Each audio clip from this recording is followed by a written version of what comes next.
right? All right, so I have more than a handful of things. But first and foremost, you have a packet of information, and this is looking at 2018 through 2020, right? The approximate budget over those 3 years was kind of triple nickel, about $555,000.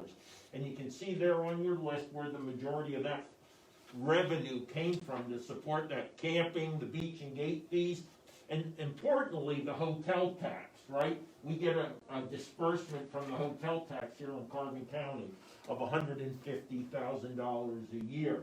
Now, a little bit of analysis of, what's the camping situation. If you go to page 2, you can see there's over 7,600 rentals that took place. That's individual campsites, group campsites, and the cabins. It does not include the pavilions, the 3 pavilions. Looking at it, you see about 72% of the rentals actually come from PA residents, right? And then if you look at the following states below Pennsylvania, the New Jersey, New York, and Delaware, that's pretty much consistent with the tourism models. Who's coming to Carbon County to visit? And if you go down a little bit further, you see kind of an average revenue per year that comes in based upon simply the rental. Now you will see kind of 197 in 2020. Well, we did, but the numbers are down. But what happened was there was a fee increase last year. Is that correct, Dave? That we instituted. So that made up for some of maybe the shortcomings in the revenue. Because remember, we kind of cut back initially what we were having in the park, because of COVID. If you go to the next page, right, that's a look at Pennsylvania and specifically Carbon County. So again, 72% of the overall came out of Pennsylvania. Only 13% of our campers are actually from Carbon County. And this is all based on zip codes, right?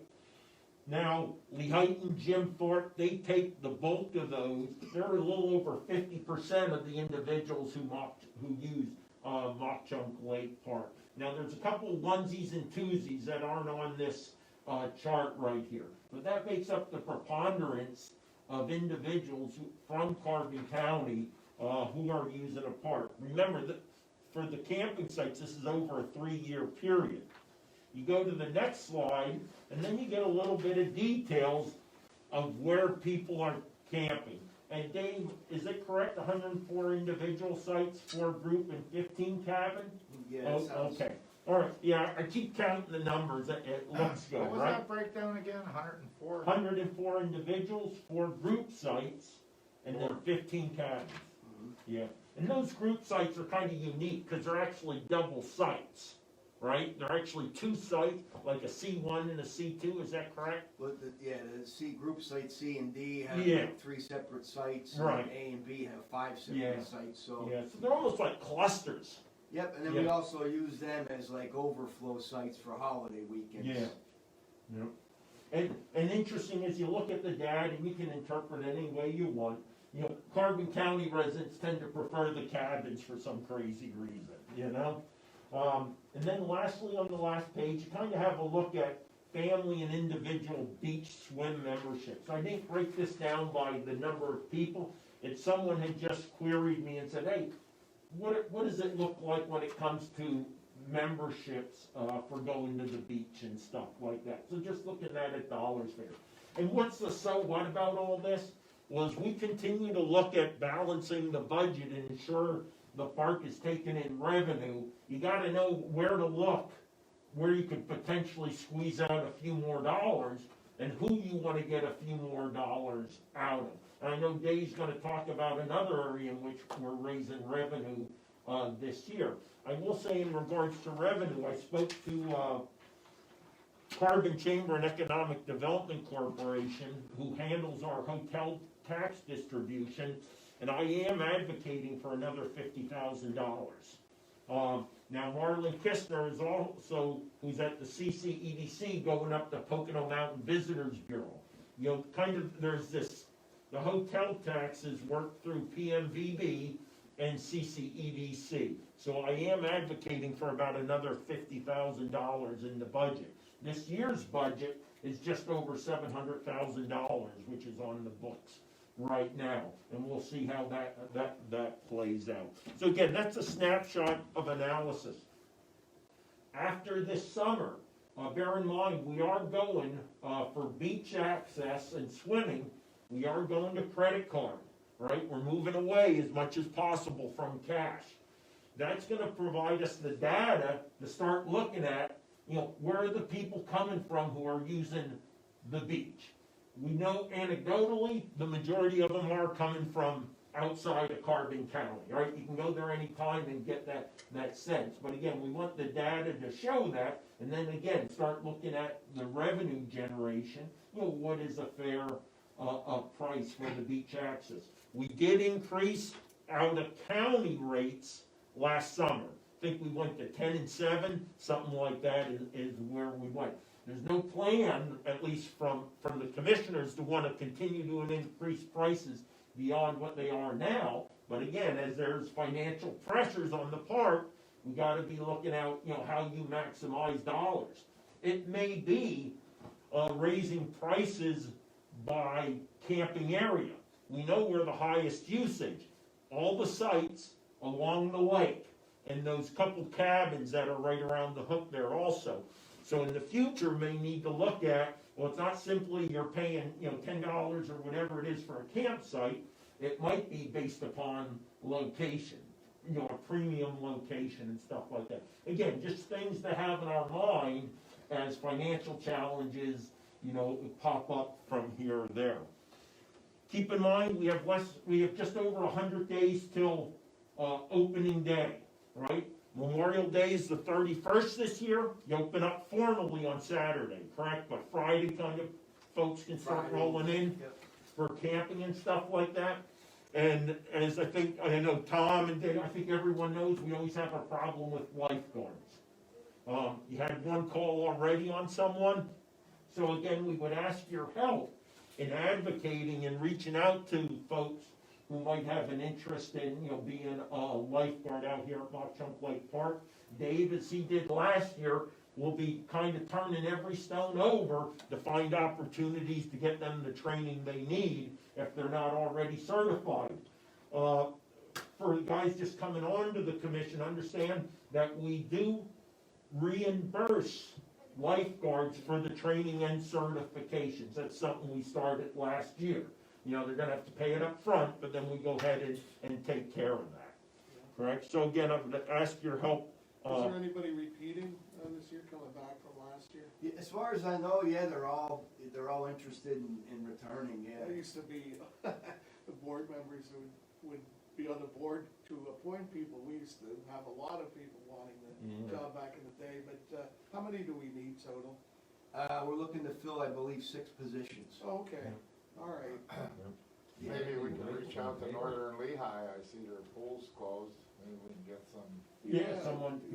That's targeting the swimming coaches and teachers, that was a And keep in mind, we have potentially one additional pool opening in Carbon County this summer. All right, we'll see if it materializes, up in Lansford, but again, Nathan Helena and those guys, friends of the pool or something, I know, they're dead set on getting it operational. So that creates both a challenge and an opportunity when it comes to lifeguards in regards to that. Dave, you guys gotta start thinking about capacity restrictions again for this season. It actually worked out, other than the revenue shortfall, which really didn't have anything to do, honestly, with the cap that we had on beachgoers, but expect to do the same thing, have a cap. Now, that would not necessarily be the same way we did it this past summer, where it was season pass holders, pavilion renters, campers, and county residents, probably just a flat, was it 800?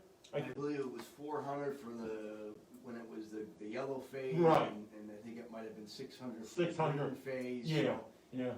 Yeah, I've been looking at the Yeah. Department of Health website. Yeah, and, okay. Trying to get an idea for where we. What guidance they're gonna have. What guidance they're gonna have, Yeah. what the restrictions are gonna be as far Yeah. as the limitations, whether it's 50% or 75%. Yeah. And, Yeah. you know, it's subject to Yeah. change. What it is now might be a lot different than as we get closer to camping Right, season. yeah. So, yeah, for sure, we'll have to, think about it, Yeah. Are we thinking about county residents only again, is that?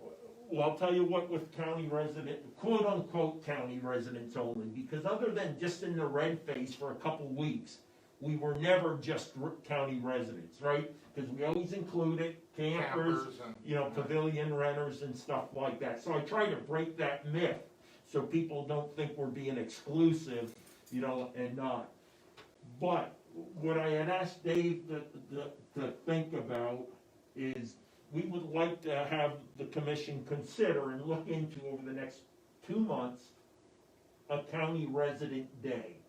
1 day a week in which we can if you're a camper, a pavilion renter, etc., or a county resident, that is your day for the beach. Be it, every Wednesday is quote unquote county resident day, right? We'd like to ensure we're giving back to the community that is overall has been investing in this park, since 1969 when they're kind of breaking ground for it.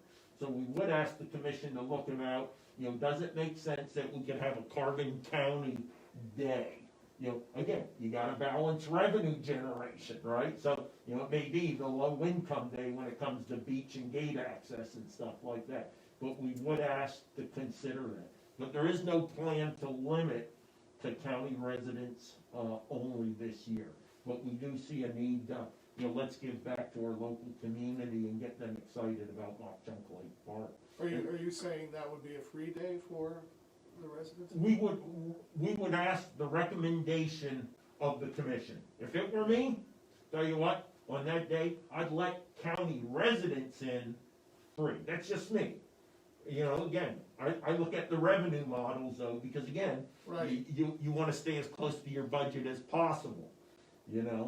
So what would you normally get, let's say on a Wednesday of county residents versus, out of town? Yeah, well, my Yeah. thing on promotions like that, you gotta be careful, that you just don't get the people coming back and they're not gonna join and they're gonna do that, so it might be with parameters, Yeah. for the month of Yeah. this, so I'm thinking like 3 or 4. Yeah. Cause if they come 3 or 4 times and don't Yeah. see the value. That's right, yeah. So, And that is, and Rick, thank you for hitting on this, because part of this is trying to get people to come back, try it out, but then they convert into people who are gonna buy a family membership, because you know what? The kids have been here 3 weeks in a row, and now it's 92 degrees and it's August, and it's 90% humidity, and they wanna come back to the lake. and Dave, you can be up in the booth that day and hand them, membership Or things. whatever, I'm kidding you. I'm No, but kidding. the rangers that work the booth do hand out. They would do that, applications yeah, there. no, Yeah, cause yeah. you wanna hit on them. Yeah, when they're- so we would ask, yeah, and that's great, so we would ask you at least consider that, and then, 2 months from now, when we come back together, if there is a recommendation to move forward, let's go Yeah, ahead. and it's newsworthy, With it. say, for Yeah. the month of July on Mondays, Yeah. county residents. Free entry up until we hit our Yeah, cause capacity. if you keep it going limit. without perimeters, then people who are paying could get under, as well. I personally think, and he can tell you, I've been a season pass holder here for longer I Yeah. can remember. Yeah, And at the price of the season pass, I don't think we should be giving it for free. Yeah. And that's my opinion Yeah. there. Even if you charge $4 or $5 or $3 to Yeah. come in, I think that's more than affordable. yeah, And then the other thing on that is, if you have people from New York in the campground, Mhm. you're gonna have to allow them to the beach too on that way. we do, we You know, can't- you that's can't- what I said. But I don't think it should be for free. Yeah. I don't, I will That's my tell you opinion. what we found this summer is, Carbon County residents are willing to pay for a quality experience. And that's what they had this past year. Right. No one said, I want it free. Matter of fact, most people who came back on social media and called us and emailed us said, I would be willing to pay more for the same experience I had this summer. And it was about again, the park wasn't crowded, it wasn't rowdy, it was well controlled, you had physical space, Yeah, that you to don't get. that point, years ago as well, that little fee that we charge, I think it's extremely reasonable. It is. And like when Bellsville's water would be bad or something, it protected us from getting the influx Sure. of the freebies, just that little Yeah. price, so. Yeah.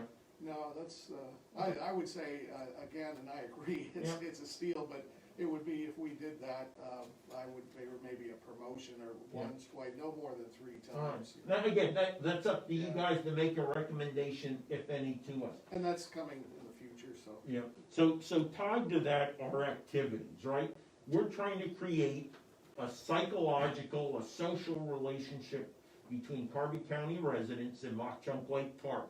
That is the 3, 4, 5, 6, 7, 8, 9, 10-year-olds who are at the park today. 8 years from now, they're gonna wanna be lifeguards, right? So how do you attract those families here? Quite honestly, it's offering them something more than just going to the beach and swimming. That might be like we did last summer with the education center right here, bringing them down. It's about activities that are gonna bring in the type of people we wanna attract to Mock Chunk Lake Park, which is Carbon County residents who we're trying to build a relationship with. Because we wanna create our own human resource pool of lifeguards. I spoke to all the lifeguards last year, and they said, kids no longer have a relationship with Mock Chunk Lake Park when they're young. They're not up there saying, I wanna be a lifeguard in 8 years. That's really cool. But we wanna create that, and we have to bring those kids in young. It's a medium to long-term plan, but we gotta start somewhere. So we would ask that the commission looks at, what could we do to further enhance, let's call them the extracurricular activities that will bring in folks, locals, back to Carbon County, Mock Chunk Lake Park. I will say, Dave, there is an opportunity for a free intern through the SLIP program to do as an activities director, social media, the public relations piece. I just need you guys to consider that. We'll work it through Gary Wentz in his office. That's a free intern to kind of take any good initiative you guys might come up with, take the ball and run with it. So, Did you have interns before? They were, No, we haven't had interns. We had somebody who was working, it was kind of like an internship, but he wasn't like an activities coordinator. I think the focus is having this person just focus solely on. yeah, so because we don't want to put additional burden on the existing staff, right? We have an opportunity for a paid intern, a college kid to come in at $11-12 an hour, whatever the SLIP program is paying, Awesome idea. and let them run with it. is this an ad hoc opportunity, or could this be consistent? Well, every year the SLIP program's there, the county uses it every year, Okay. right? But just for something to count on if we, And it is, I mean, as long as, Gary and before him, Sedlin and stuff, they used it every year, for different county offices. The commissioners always have someone who comes in as part of the program. And again, all it takes, our investment is mentoringship and, leadership to direct that person. Again, so again, if there's an interest, again, 2 meetings from now, we need to have a firm decision, boom, and we'll get that documentation out to you all, and we can move ahead with that. And is that through workforce training, the SLIP program? Well, through workforce development, yes. Okay. Through that part. It's simple 2 forms that have to be filled out. They're like 3 or 4 pages long. Let me see, matter of fact, I think I might. Yeah, I think we usually get summer help for the maintenance staff through this program. okay. So again, there it is, but Gary Wentz can provide the details on that. Lastly, park expansion. You may not have seen the commissioners meeting, would have been, 2 weeks ago. We're contracting with the Conservancy and a couple other organizations to begin looking at how we can get funding and what options are out there to increase our, let's say, easements in regard to agricultural land and open space. And part of that is, how do we continue to increase and protect Mock Chunk Lake Park? And part of that is buying property, all right? So there's a significant study that we'll be starting here in the next couple of months to help us figure out, how we can go ahead and do that. So I'd ask you just be considerate of that. When you see, the farm across the street's up for sale, right? We need to be thinking about, what is the possibility, and does that fit the vision for Mock Chunk Lake Park? And again, continuing to protect the watershed and stuff like that. But we're gonna push that really hard. The county's gonna have some additional money, quote unquote, for economic development we expect will be coming in. We believe that we can use some of that fund, economic development fund, as kind of preservation support efforts, because we have a significant return on investment of our natural environment, right? That's what attracts people here, that builds the economy in Carvin County. So just be conscientious of that coming down, over probably the next 6 to 9 months as that study takes place. All right, that's all I have for now. That's all? Yep. Yeah, I kinda. It's been like 3 months though since we've talked, so. That's pent up energy. Yeah, it is. Coming out. Yeah.